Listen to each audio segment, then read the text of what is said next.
虽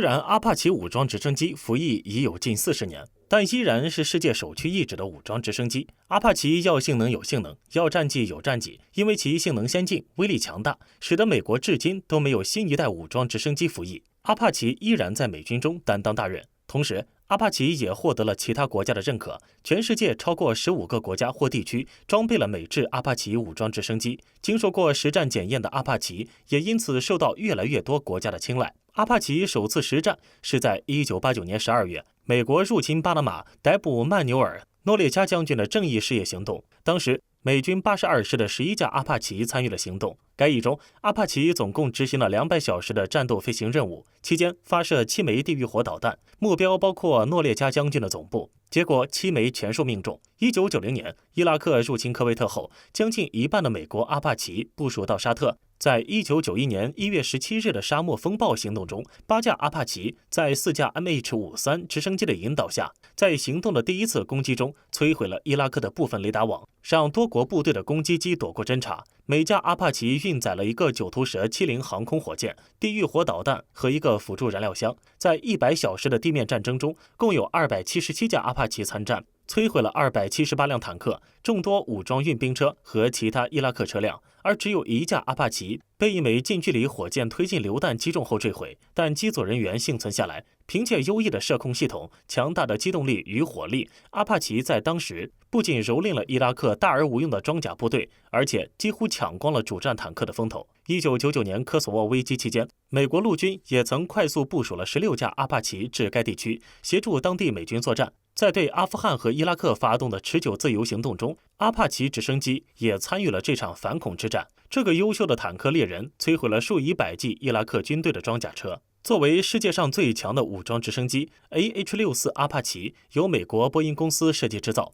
是一款全天候双座攻击直升机。美军在1972年取消了 AH-56 项目研发后，陆军为了支持空军 A-10 霹雳2和海军陆战队耀式战斗机等项目，需求一架直升机来填补仍由陆军指挥的反装甲攻击角色，要求新飞机能携带反坦克导弹，格外注重猎杀硬性目标与多目标接战性能，且在火力、性能和射程上都具有贴地飞行的可操作性。该项目吸引了洛克希德、休斯直升机、贝尔、波音以及西克斯基等5家公司的兴趣。之后，美军选择了贝尔直升机公司的 YAH-63 与休斯飞机公司的 YAH-64 进入第2阶段的竞标。双方的原型机都从1975年9月展开试飞。经过激烈的竞争，美国陆军在1976年12月10日宣布，休斯公司的 YAH-64 获胜，并赋予正式编号，成为美国陆军继 AH-1眼镜蛇系列之后的第2种专业武装直升机。休斯公司被麦道收购后被并入波音公司。AH-64 的第1种量产型是 AH-64A， 从1984年起正式服役，1986年7月达成初始作战能力。美国陆军总共接收了超过800架此型机。AH-64A 一推出便成为世界最强劲且最精密复杂的武装直升机，其射控系统与作战能力优于任何一种21世纪之前服役的其他武装直升机。AH-64 采用全角式4叶片式主尾旋翼、双发动机、后3点轮式起落架、双人纵列式座舱等构型，机体结构强韧，十分注重对抗战损的能力。阿帕奇为了博取众长，其部分产品由其他航空公司生产。由意大利和英国合并的阿古斯塔·韦斯特兰公司为阿帕奇生产了许多组件。而自2004年以来，韩国航空工业公司一直是阿帕奇飞机机身的唯一制造商，其机身生产此前由瑞安航空工业完成。阿帕奇有一个4叶片主旋翼和一个4叶片尾桨，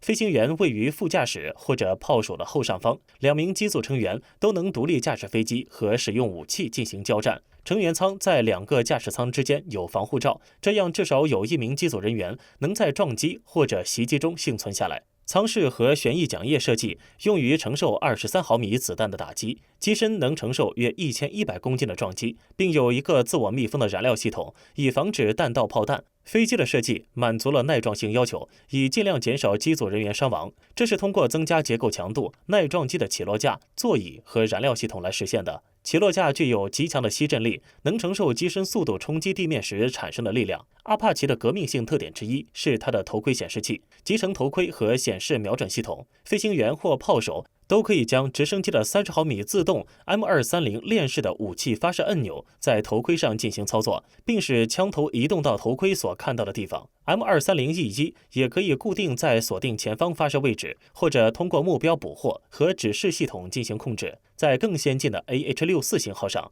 安装了洛克希德马丁公司的 MT-ADS 瞄准系统，可以实现看到即瞄准并发射的功能，缩短了延迟瞄准发射的时间，更容易捕捉战机。各种传感器和机载航空电子设备可以满足阿帕奇在夜间或白天以及恶劣天气条件下运行下执行任务。这些系统包括目标捕获和指示系统、飞行员夜视系统、被动红外对抗和 GPS 系统。AH-64D 还可以在50公里内同时定位多达256个目标。2012年8月，24架美国陆军 AH-64D 装备了地面火力采集系统。该系统由2个与阿帕奇的其他传感器一起工作的传感器吊舱和一个精准定位炮口闪光的热成像摄像机组成，可在所有光照条件下探测和瞄准地面武器火源视野。阿帕奇由2台通用电气 T700 涡轮轴发动机驱动，位于机身两侧短翼上方的发动机间距极大，遭敌方武器命中后同时受损的几率微乎其微。此外，发动机排气口装有黑洞式气冷装置，能在排气口周边导入周围清凉空气，来降低废气温度，减低被敌方监射红外线防空导弹锁定的几率。2004年，通用电气航空公司开始为阿帕奇生产功率更大的 T700GE 701D 发动机。阿帕奇武装直升机成员2名，机长17.76米，旋翼直径14.63米，机高4.05米，空重5165公斤，作战半径480公里，最大飞行速度365公里每小时。该机有4个外挂点，每个外挂点可挂载一具 M261 型19连装2.75英寸9头蛇70火箭发射器，一组挂载 AGM-114 地狱火反坦克导弹的4连装导弹发射架，最多能挂载16枚地狱火反坦克导弹。它的辅助武器有一门 1.18英寸 M230 链炮，备弹1200发。阿帕奇家族衍生出 A、B、C、D、E、F 共6种型号。最新的改良包括了加强主旋翼，以承受23毫米机炮的短暂射击，以及在主旋翼上方搭载长弓毫米波雷达系统等。其中最为著名的是 AH-64D 长弓阿帕奇，配备了 AN/APG-78 长弓毫米波火控雷达，可以同时跟踪并导引攻击多个目标，